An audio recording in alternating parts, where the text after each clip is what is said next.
we don't always do things, I'd say, pretty or make everything look good, but we definitely get the job done in the end. And we might have a highlight or two here and there, but most of the time it's guys like, diving on the floor, loose balls, sacrifice their body, and we win ugly, but a win's a win, right? The biggest thing with that is we stick together through thick and thin. So even in the rough patches, we always figure out what we have to do, what we need to do, and then there's always one of us that always pulls us together. And actually, all five of us get each other back into the rhythm that we need to be in. So, that's just all about what team effort is. Apropos of the very season itself, Unity's third-place victory was a bit of an inelegant masterpiece, one in which the flaws actually elevate your appreciation of the work as a whole. Suffice it to say, the Mustangs' offensive execution on this day was probably hit and miss at best. But let that only serve to remind you that Unity still carved out a 9-point first-quarter lead and held an explosive Cesar squad to just 5 points in the first stanza, proving the best brushstrokes are sometimes the ones you don't most easily notice. We knew that coming in that they were a perimeter shooting team, and we thought that we could play well against them coming off the wins of Kewanee and Waterloo-Jabot, which played a similar type of offense. But we knew that we just needed to come out and jump on top, and that way we could assert ourselves from the very beginning. Our game plan all postseason has been to make sure everyone takes tough shots, everything's contested, they don't get any easy looks. And I think we did a good job of that, making it hard for them to see the rim. To get stops early and often was a big deal for us because that allowed us to get more offensive possessions and really get our posts working down the middle. And that spirited defense from the very jump seemed indicative of a team that had caught a fortunate case of basketball amnesia in the wake of Friday's loss. As coaches, sometimes it's a little harder to turn the page. You kind of think about the what ifs and what could we have done and things like that after yesterday's game. But really, honestly, this group, they were ready to go on to the next game almost immediately after the last game. They knew what was at stake. They knew what was important. So it's nice as a coach that you don't have to motivate a group of kids. They were already motivated. We just had to put the X's and O's in front of them. They went out and did it. Once we got that first bucket, once we started establishing ourselves inside, it all started falling into place. We're a big, happy family, I guess, and we always have each other's backs, even on the court. So, we just always help each other out. And they helped each other into something that turned into a very lopsided but sloppy heavyweight beatdown. Despite shooting just 32% from the field, the Mustangs would seize a 31-10 halftime lead and never look back. And despite some decided loose moments and a harder-fought second half from Cesar, Unity never led this thing by less than 11 points.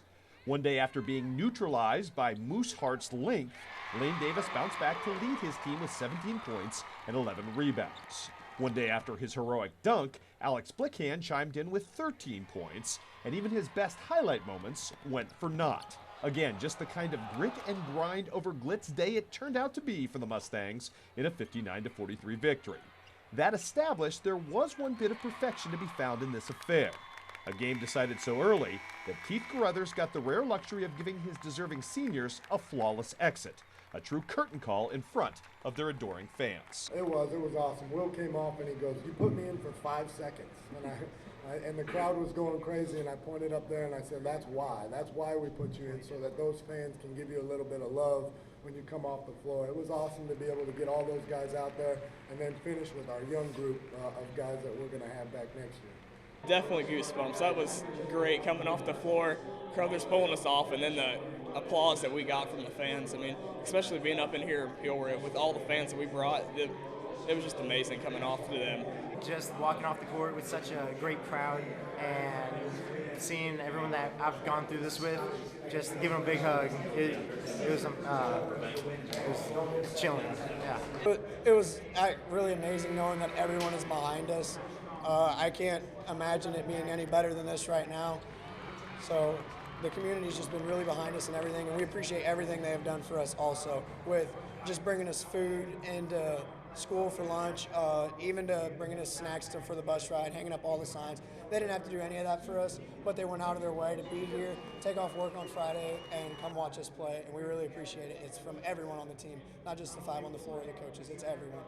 Elementary kids made us a box of different, basketball pictures and things like that. And there were so many of them, Alex is great, Lane is awesome, Will is super, all that kind of stuff. So that's exactly what that'll be. Kids out in their backyard practicing to be the next Lane Davis or Alex Boykan or whatever. And that's kind of a cool thing for these kids. And the chance to step into that role as examples, both in their own community and to those watching in neighboring communities back home on TV, is certainly the kind of educational windfall that goes beyond a normal classroom. I think a lot of the things that I learned and have made me the guy that I am today, the adult that I am today, came from the basketball experience, the hard work, the practices, the teamwork, all of that kind of stuff. And I know that these guys are a good group of kids, and this is going to benefit them 10, 20 years down the line. A moment like that, you can't ask much more. And the fact that a bunch of people are out there watching and idolize you, it's unbelievable, because I never imagined some kid would be wanting to be like me. But I mean, I see little kids that I used to rep for, and they're not even from our area. They're from like Southeastern, and they come up to me and high five, like, your dunk is amazing, and it's just really humbling. But internally, there was also something inspiring about this kind of season that a lot of the experts never saw coming.